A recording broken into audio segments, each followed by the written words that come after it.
An artist named Aaron Douglas is the inspiration for our next project.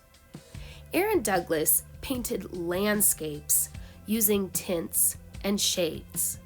A landscape is a picture of mostly land and nature. Tints are any color plus white. Shades are any color plus black.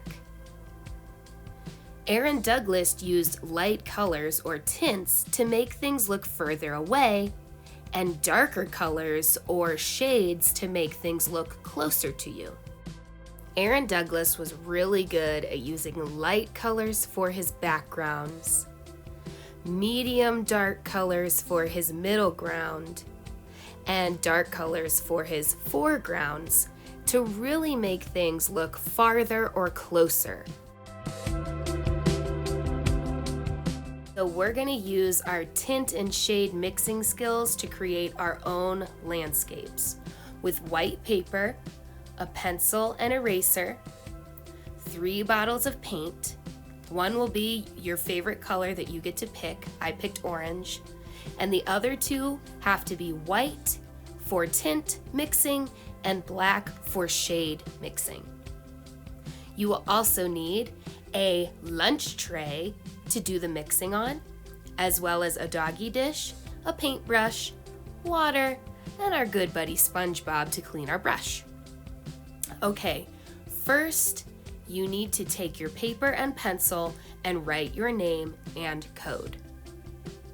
Feel free to decorate, and when you're ready, flip the paper over to make it a nice, clear space to draw your landscape.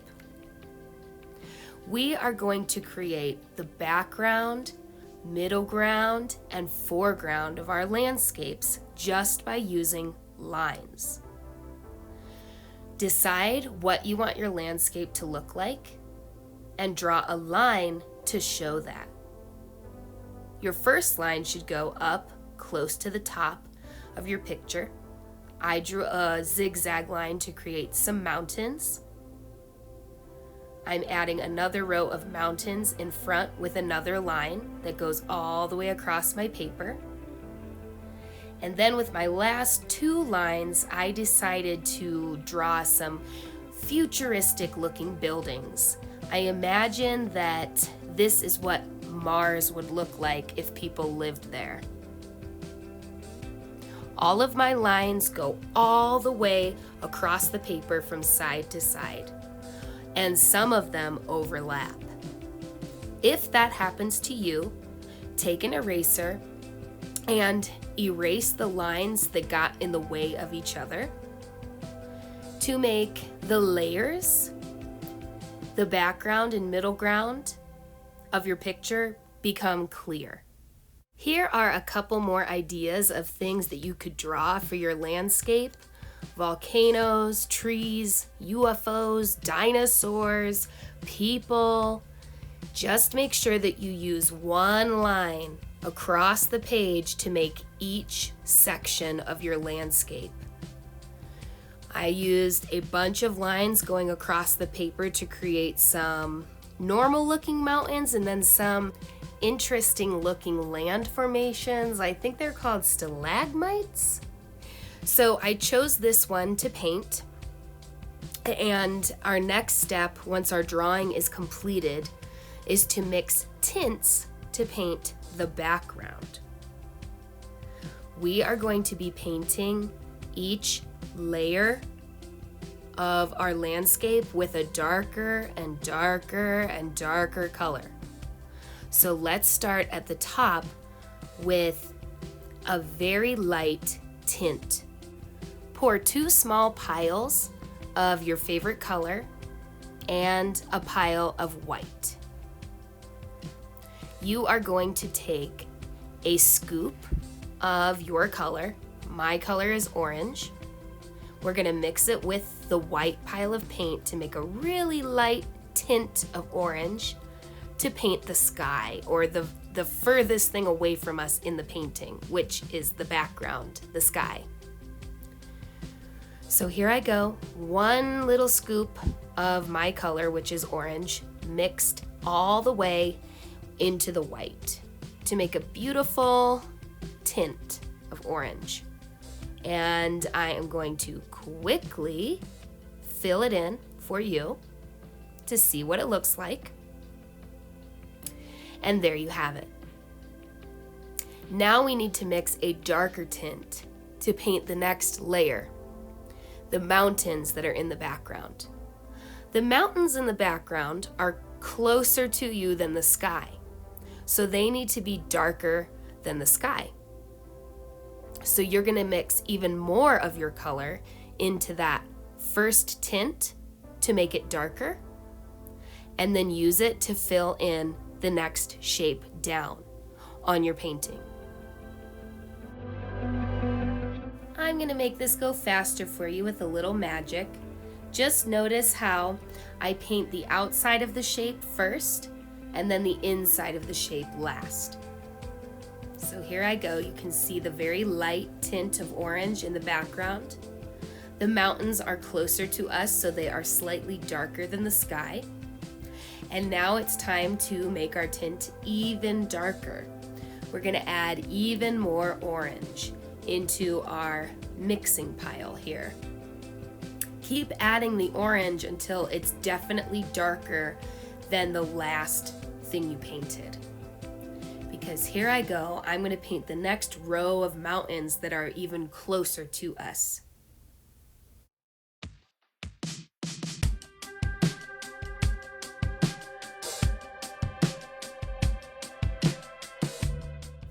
Wonderful, this looks pretty good, except I made one mistake here. I accidentally painted over part of the building that was actually part of the next layer. But that's okay. I am just gonna take my next color and paint right over that mistake, and hopefully you won't be able to tell. So I have mixed 3 different tints of orange. Now I'm just gonna use plain old orange. You are going to use your color by itself to paint the middle ground after you mix at least 3 tints.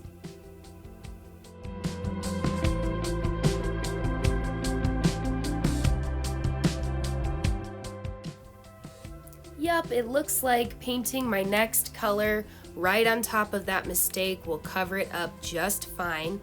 Now I'm going to continue painting my middle ground, the stuff that's in the middle of the picture, not furthest away from us, not closest to us, but in the middle with my color.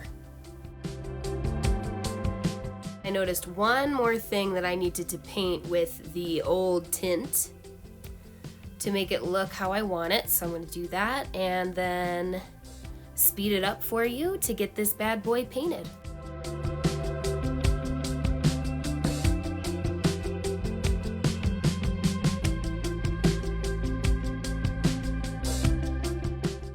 Most excellent. I have my background painted with tints. I have my middle ground painted with my normal color that I chose at the beginning. Now I'm going to mix shades to paint the foreground, because the foreground needs to be the darkest part of the picture because it's closest to us, right? So pour a little tiny pile of black onto your tray and scoop up a little bit of it to mix with your color. And you'll see right away it will make that color darker. And then just like before with the tints, you are going to paint the very next layer of your landscape.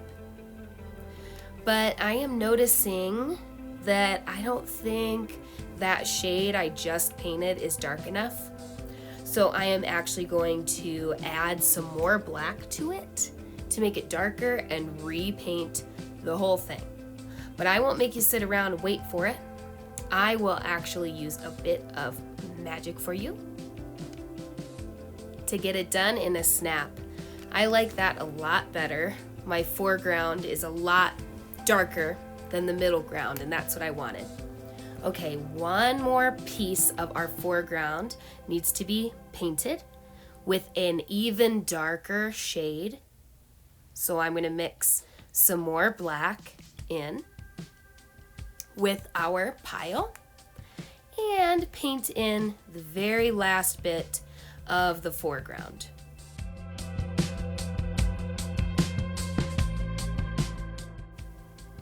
So check out all the different paintings that I made with tints and shades, just like our artist Aaron Douglas. It's pretty easy to see in all of them that using tints make things look farther away. Using shades or darker colors make things look closer in a painting. It's a way to trick your eye into seeing space and depth in a flat picture. I hope you enjoy this project, and happy mixing, y'all.